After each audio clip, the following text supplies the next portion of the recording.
Et salut à tous. Aujourd'hui, on va partir sur une démonstration du binôme de Newton. C'est une démonstration qui est assez lourde, assez compliquée. Il y a plusieurs étapes. On va la faire par récurrence. C'est parti. Donc, sans tarder, j'ai écrit Pn. Donc, on a bien vu a plus b, le tout exposant n, c'est la somme pour des k de 0 à n. Du coefficient binomial de k parmi n, a exposant k, b exposant n-k. On va passer à l'initialisation.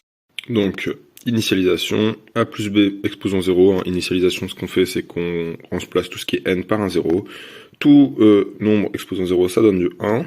De l'autre côté, je remplace mes n par des 0. Donc, on obtient du 1 pour le coefficient binomial, du 1 pour exposant k, et du 1 pour b moins k, parce que k reste bloqué à 0, en fait. Et donc, on obtient 1 égale 1, ce qui est enfin, je vous apprends rien si je vous dis que c'est vrai. Donc, P0 est vrai. On peut maintenant passer à l'hérédité. Donc, hérédité, c'est toujours la petite phrase bateau. Supposons Pn vrai pour un rang n antinaturel, et montrons que Pn plus 1 est vrai. Donc ici, j'ai écrit ce que Pn plus 1, ça représentait. Donc tout ce qui est n, j'ai remplacé par n plus 1. Donc a plus b exposant n plus 1, là n plus 1, n plus 1, n plus 1. Donc ça, c'est ce qu'on aimerait bien montrer. Pour ça, on part de notre hypothèse de récurrence. Notre hypothèse de récurrence, c'est celle-là. Et on va essayer de bidouiller tout ça pour essayer d'avoir du n plus 1. La première étape, ça va être de multiplier par a plus b de chaque côté. Si on multiplie par a plus b de chaque côté, de ce côté-là, ça va être un peu galère à simplifier. Mais de ce côté-là, on va tout de suite avoir notre a plus b exposant n plus 1. Donc ici, ce qu'on a, c'est qu'on a a plus b, je l'ai multiplié, ça a donné du a plus b exposant n plus 1. De l'autre côté, j'ai ça. Ce qu'on va faire, c'est qu'on va distribuer le a et le b. Donc on va avoir deux sommes, une en fonction de a, une en fonction de b. A plus b, le tout fois la somme, hein. C'est une distribution basique comme on voit au collège. Ce que je fais ensuite, c'est que mon a, comme il multiplie tout ça, bah forcément il multiplie ce qu'il y a dans ma somme, je le rentre. Et au lieu d'avoir un a exposant k, ici j'ai un a exposant k plus 1. Je fais pareil avec mon b, au lieu d'avoir un b exposant n-k, maintenant j'ai un b exposant n-k plus 1, et là j'ai mon n plus 1 qui est apparu. D'ailleurs, ici on a du n plus 1. Du coup, comme de côté gauche on veut du n plus 1, on est bon, donc on va juste s'occuper de la partie droite, et on va essayer de faire apparaître cette somme-là. La prochaine étape, ça va de faire un changement d'indice. C'est-à-dire que notre k, au lieu de partir de 0 et d'aller à n, il va partir de 1, il va aller à n plus 1, et on aura a exposant k. Et on pourra ensuite simplifier tout ça, ça va bien s'arranger. Donc ici j'ai fait deux choses, j'ai opéré mon changement d'indice, donc on voit bien qu'on part de k plus 1, et tout ce qui était k du coup, je l'ai remplacé par k moins 1. Donc ici k plus 1 ça devient k, ici k ça devient k moins 1, pareil pour ce cas-là ici. Et ce que j'ai fait d'autre, c'est que ici, au lieu de commencer à 0, j'ai fait commencer à 1. Donc, on a cette somme-là, à laquelle je vais rajouter le cas où on avait la somme où on avait k égale à 0.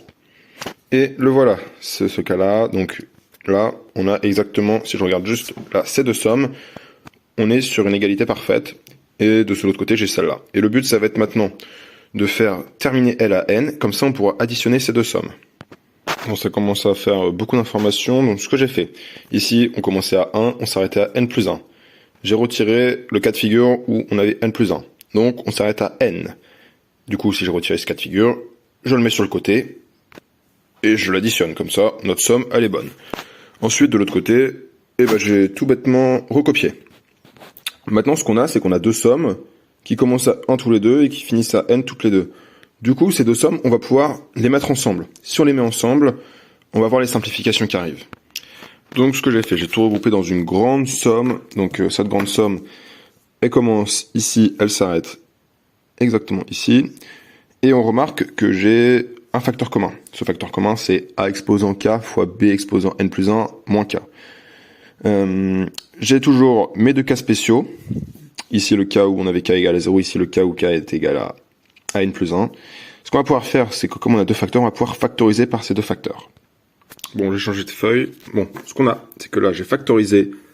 On a du coup du k-1 parmi n plus k parmi n, le tout facteur de a exposant k fois b exposant n plus 1 moins k. On a toujours nos deux cas spéciaux de chaque côté. Ce qu'on va faire, c'est qu'avec les coefficients binomiaux, il y a une formule spéciale qui s'appelle la formule de Pascal, qui va nous dire que cet ensemble-là, c'est égal à k parmi n plus 1. Donc on va réussir à faire apparaître notre n plus 1 ici. On en a déjà un ici, et on a aussi celui ici qu'on avait trouvé dès le début en fait, il n'était pas compliqué. Ensuite il faut nous montrer un n plus 1 ici. Bon, on commence à y voir plus clair, ça commence à se réduire. J'ai noté la formule de Pascal juste ici. Alors mon but c'est pas de la démontrer ici, mais en fait avec les formules de coefficients binomiaux, vous la retrouvez assez facilement. Donc là, on a notre grande somme, on a réussi à faire apparaître notre n plus 1. Le problème, c'est que notre somme, on l'a un peu triturée dans tous les sens. On partait d'une somme, hein, ce qu'on aimerait bien montrer, c'est une somme qui part de 0 et qui va à n plus 1. Ici, on part de 1 et on va à n. Donc, il y a deux paramètres à réussir à remettre. Bon, bah, en fait, on a de la chance. On remarque que ici, notre 0 parmi n, et qui est égal à 0 parmi n plus 1, qu'on ait 0 élément parmi un grand ensemble ou 0 élément parmi ce grand ensemble plus 1, bah en fait, ça va donner le même nombre. On va juste avoir l'ensemble vide, donc ça sera égal à 1. Donc ça, on peut bien mettre que cette partie-là, c'est égal à ça. Donc ici, on va avoir le cas où on a k égale à 0, qu'on va pouvoir rentrer dans notre somme. Du coup, notre somme, au lieu de commencer à 1, elle va commencer à 0. Et ici, on a le n plus 1. On voit bien que ça va bien s'arranger avec le a exposant k. Et là, n plus 1, n plus 1. Donc on peut directement remplacer. Si on rentre ça dans notre somme, elle ira jusqu'à n plus 1.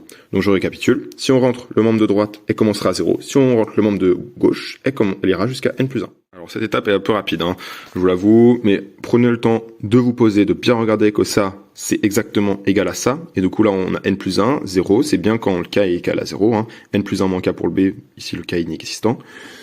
Ici, on peut la rentrer. Maintenant, du coup, ça me fait une somme qui part de 0, qui va jusqu'à n plus 1, qui est égale à a plus b exposant n plus 1. En haut, mon pn plus 1, c'est exactement le même. Ce qu'on peut faire maintenant, bah, on peut tout simplement écrire que pn plus 1 est vrai. Et on va faire la conclusion. Et voilà, j'ai fait la conclusion. Donc, pour tout n dans n, Pn est vrai, c'est-à-dire est factuellement a plus b, le tout exposant n, c'est égal à la somme des k 0 jusqu'à n des coefficients binomiaux de k parmi n, a exposant k, b exposant n moins k. Voilà, donc si je fais un petit récapitulatif de notre raisonnement par récurrence, on écrit Pn, on écrit l'initialisation, donc on a P0 qui est vrai, parce qu'on a réussi à trouver quelque chose qui était vrai mathématiquement. Bon bah si P0 est vrai, ça vaut le coup de continuer, et donc là, on prend Pn qui est vrai pour un n, et on essaie de chercher si au rang n plus 1, elle est vraie. Donc, ça veut dire ça. Si on arrive à trouver ça, on a gagné. On part de ça, ça c'est ce qu'on imagine. Et on multiplie par a plus b de chaque côté, hop, on distribue, on rentre nos a. Là, ici, c'était le changement d'indice. Peut-être une étape assez compliquée. Ici, j'ai retiré le cas où k était égal à 0, histoire de gagner du temps. Et ensuite, on a nos deux cas ici, avec n plus 1 et 0 parmi n. On a pu ensuite, comme nos deux sommes partaient du même nombre et elles allaient jusqu'au même nombre, on a pu les rentrer dans une seule somme. Pareil, on a vu que ça se factorisait bien, donc on a factorisé. Ici, on a la formule de Pascal qui apparaît. La formule de Pascal, on l'applique, ça nous donne des k parmi n plus 1. Il nous reste toujours ça et ça. Et bah ça tombe bien, parce que si on les rentre, on part de 0, on va jusqu'à n plus 1, et on a réussi à montrer notre formule du binôme de Newton. Voilà ce qui conclut la vidéo sur le binôme de Newton. N'hésitez pas à vous abonner à la chaîne, plein de vidéos de mathématiques, tout ça qui vont arriver, ça va être plutôt cool. Et puis portez-vous bien, voilà, à plus.